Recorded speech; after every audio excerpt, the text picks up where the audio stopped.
All right. This video is going to showcase a little bit of what I'm always yelling at my students about: how to learn a tune while at the same time implementing all the arpeggio studies, harmony studies, and at the same time just getting your reading in order, possibly even memorizing the tune, then analyzing the harmony and working towards improvisation. But doing all this in, it sounds like, oh gosh, you're going to have to do so much work. Well, this morning I was just going through a few tunes and came across one in Aebersold's Volume 34 called On the Trail. I honestly never played the song before, and I played it a couple times now before the video, so I can't say I'm sight reading, but I can take you through what I'm talking about without really being in charge of this, and at the same time hopefully learning the tune. Alright, throughout this video I'll be playing a Teton TRS 20NT, which is my baby. I love her to death, and there's a really expensive archtop over in the corner. It doesn't see daylight too often anymore. This always takes its place. But anyway, back to what we're supposed to be doing. First thing, make sure you use a metronome. If you're one of those people that says, oh God, I like to play by feel, that basically means you're fired, or to the rest of the guys at the pickup gig that night, they're just wishing to God they'd hired someone else. Because if you can't play with a metronome, basically you're ruining everything. You're like a basketball player who can't dribble or pass. All you can do is shoot. Oh, that's wonderful. Your team's gonna suck. Anyway, the song, this is a really simple song, so not much to screw up here. It's set at 122 is what the play along is going to be. So I've got a metronome set at 60. That doesn't mean you're going to sight read at 60 beats a minute. It means that's 2 and 4. You always want to subdivide as far as possible, not make the metronome do your subdivision. So in this case, it's on. I'm going to read the melody. That's 2, 3, 4, a 1, 2, a 1, 2, 4.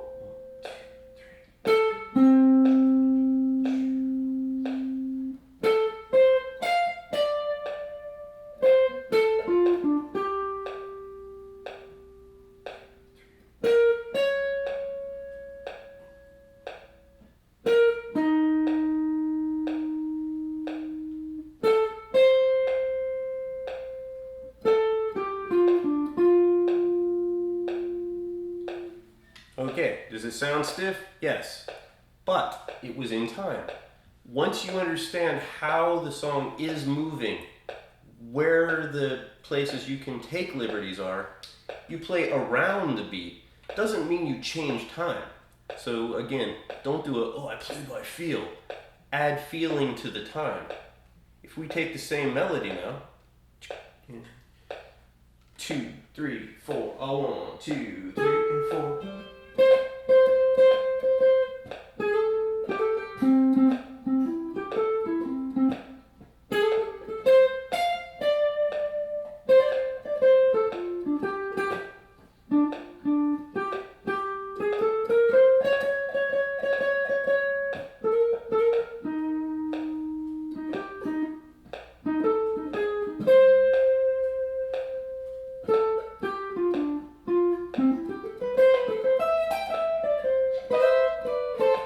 You get the idea. The time stays constant. Next, we have to work on reading the chords. And you don't want to be one of those people who just plays one chord per measure. And also, since on the first line of this song, there's 4 measures of F major 7. If you find yourself playing the same voicing for 4 measures, that's going to be pretty boring to listen to. So, though you want to get to where you're playing a different chord every beat, and then you're not going to be tied up. Not that you have to play that much, but you want the ability to play that much. For now, just to make sure it's not stagnant. I'm going to do it with half notes. Okay, so every half note, we're going to voice a new chord. All 1, 2, 3, 4.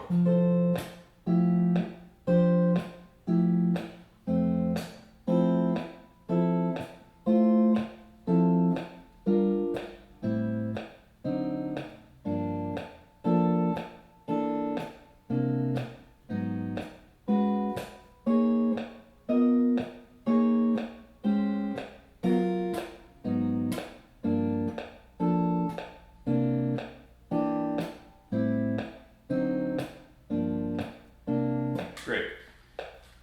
And at one point in there, I put a major 7 on top of a chord, well actually a major 11, that I meant to be playing a minor 11. That was definitely a wrong chord, but you keep going. The time rules, not, oh, let me fix the mistake. Please, never stop and fix the mistake. Play with the time. And guess what? It catches you. The metronome is the ultimate teacher. Don't ask anyone else how you did. Ask the metronome. It just showed me, oh, you screwed up. Ah. All right. Next, arpeggios. We're going to take and just play, for now, root position, no inversions of any kind. Normally, my students would probably be getting yelled at if they did what I'm about to do. But just from a basic standpoint, I'm going to arpeggiate every measure in eighth note series for the chord. When you have 2 chords per measure, you'll just either ascend or descend, but straight eighth notes. Here, well, swinging eighth notes. Here we go. Oh, 1, 2, oh, 1, 2, 3, 4.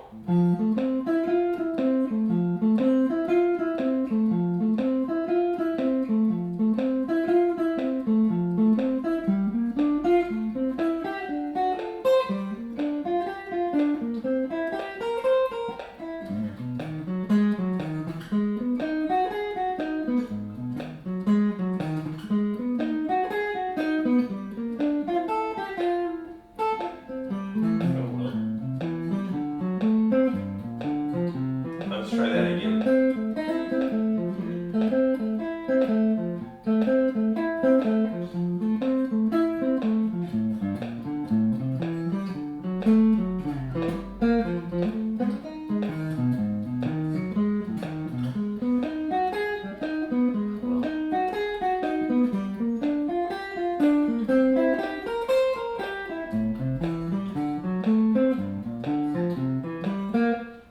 More than a couple mistakes, but again, this is how you learn a tune.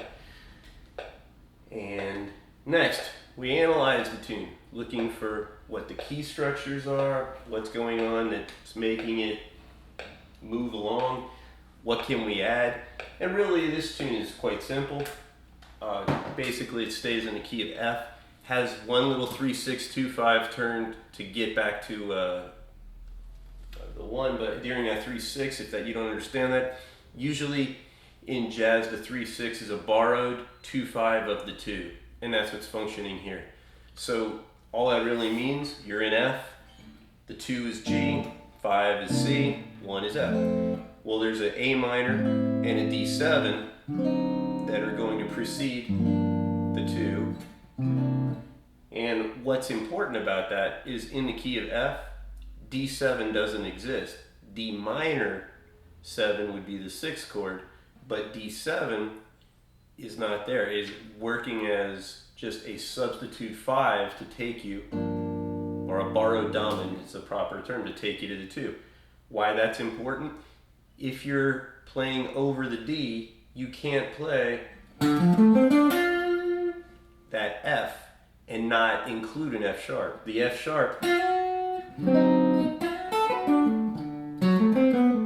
that's what's giving you the lead to the G. So you need to imply it, okay? That's on one weird change. The other one is in the 3rd line, it just goes to an A flat minor 7.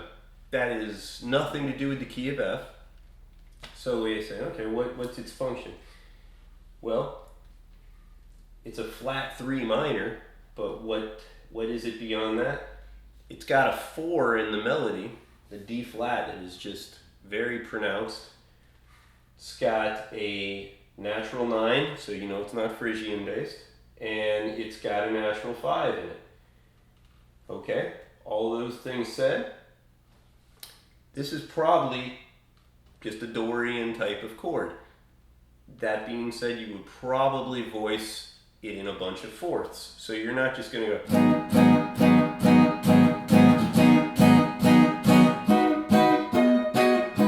It sounds kind of ridiculous. Create something. If you give that like a.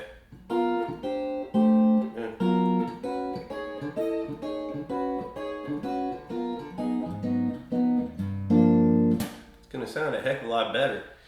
Take it through a series of fourths. If you don't know how to do that at this point, even try just substituting a 5 in the second measure. So you get A flat to a D flat. That would work.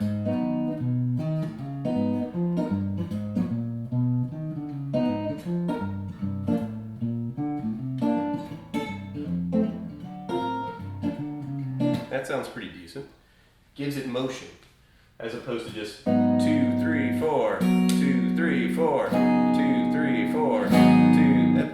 That's lame. So anyway, all that said, now you're ready to try the tune. Whatever the tune is, I'm pretty sure you could find some backing track on the internet. If you own a copy of one of these, and do what I'm about to do and break the copyright here. Hope Jamie doesn't get too mad, but I'm going to steal his volume 34 piece and play along with it and see what we come up with. All right. We apply all these things. 2, 3, 4. There we go.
play it a tune.